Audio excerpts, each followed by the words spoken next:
Good evening, everyone. I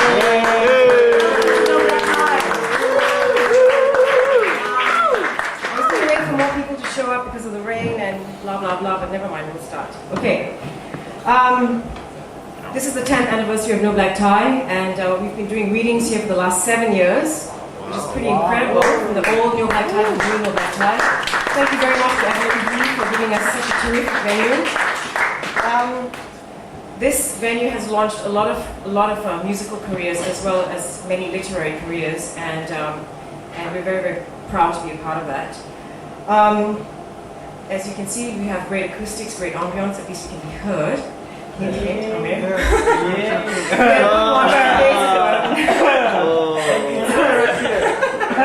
Where's the free food, by the way?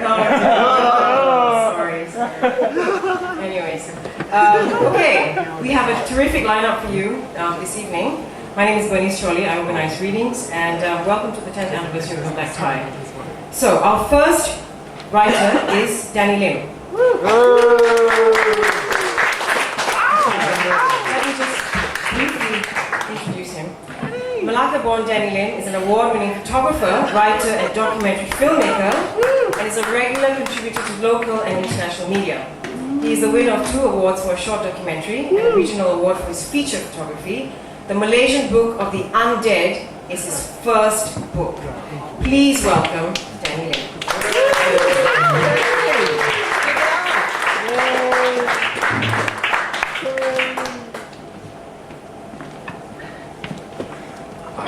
Hey, Danny!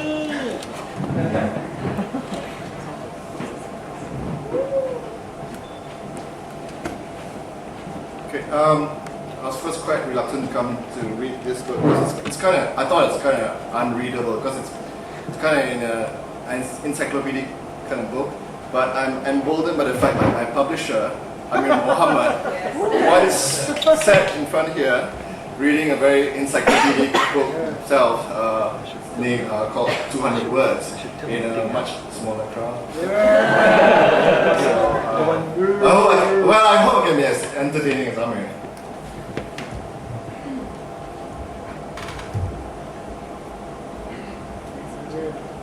Thank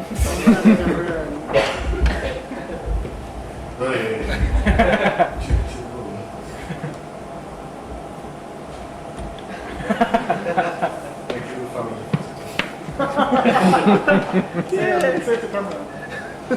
Well, okay, I'll start with something familiar. It's called Lang Sui. Okay, it's a blood-sucking vampire of a female, literally speaking, as opposed to the more common metaphorical sort. The Lang Sui is a variation on the Pontianak, who in a former human form had died while giving birth. Like the Pontianak, he has a hole behind his neck. If you hammer a nail into the hole, the vampire will not be able to fly and will be transformed into an ordinary woman. The kinder-hearted sorts will even marry and have kids. Unlike the Pontianak, the Lang Sui is said to be hideous-looking with red eyes, sharp claws, long hair, and long fangs. Another variation of the Lang Sui describes it as taking the form of an owl, which may be why they call it burung hantu or ghost bird, with long claws and sits and hoots upon a roof or tree. When in humanoid form, one book describes it this. She may be known by her robe of green, by her tapering nails of extraordinary length, a mark of beauty, and by the long jet black tresses which allows her to fall down to her ankles. Only, alas, for the truth must be told, in order to conceal the hole in the back of her neck through which she sucks the blood of children. These vampire-like proclivities of hers may, however, be successfully combated if the right means are adopted. For if you are able to catch her, cut short her nails and her luxuriant tresses and stuff them into the hole in her neck, and she'll become tame and indistinguishable from an ordinary woman, remaining so for years. To prevent women who have died during childbirth from emerging as a Lang Sui, folklore has it that immediately after the woman has died, glass beads are placed into the corpse's mouth, hence eggs are placed under each armpit and needles stuck into the palms. As this variation of the Lang Sui is said to be a demon witch that shrieks and flies about by waving her arms and opening and closing her hands, the beads, eggs, and needles are said to prevent the Lang Sui's ability to shriek and move her arms and hands. Now in 2001 it's reported that a Bomo, this guy called Cairo, claimed to have captured a langsir in Sabah Benar. He said it flew all the way from Malacca before it was tricked by Cairo after a so-called battle of wits lasting 15 to 30 minutes. It's actually quoted, he said 15 to 30 minutes, to enter a glass canister that had quotations from the Quran inscribed on it. Cairo claimed that it was only the 7th langsir he had tricked into captivity. As usual, before anyone can check his claim, Khalid threw this canister into the Straits of Malacca.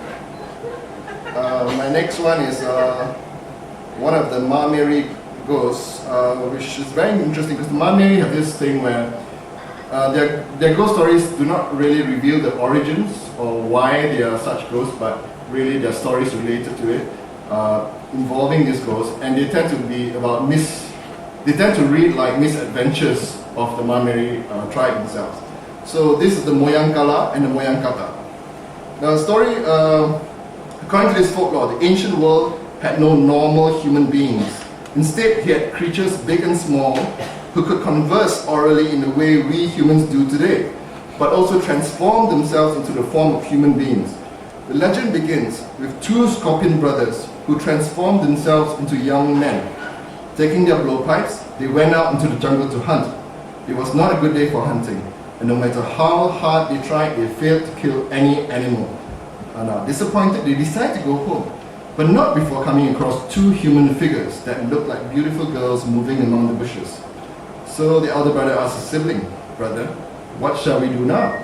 Younger brother replied, "This is a lucky day, for even though we have been unable to kill any game, we are lucky to meet such lovely girls." So the brothers went up to them, introduced themselves, invited the girls to their house to spend the night. And of course the girls readily accepted this invitation. Each of the brothers took a girl to sleep in his cubicle, using banana leaves as sleeping mats. So in the middle of the night, the elder brother was heard screaming in pain. The younger one rushed to his brother's cubicle and saw him writhing in agony. Concerned, the younger brother asked, "What's the matter with you, brother? Why are you in such agony?"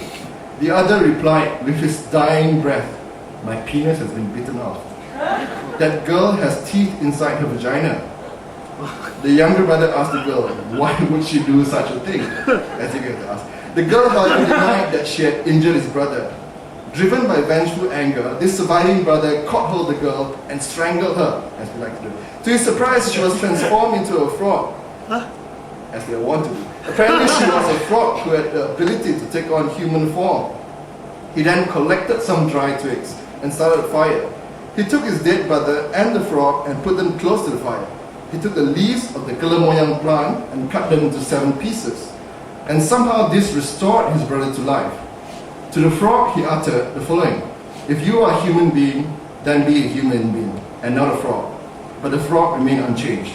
Now the Mameri believed that after this incident, frogs lost the power to transform themselves into human beings, and vice versa. It is said that frogs can speak like human beings with the croaking sound that they make, which is like what, meaning father, father.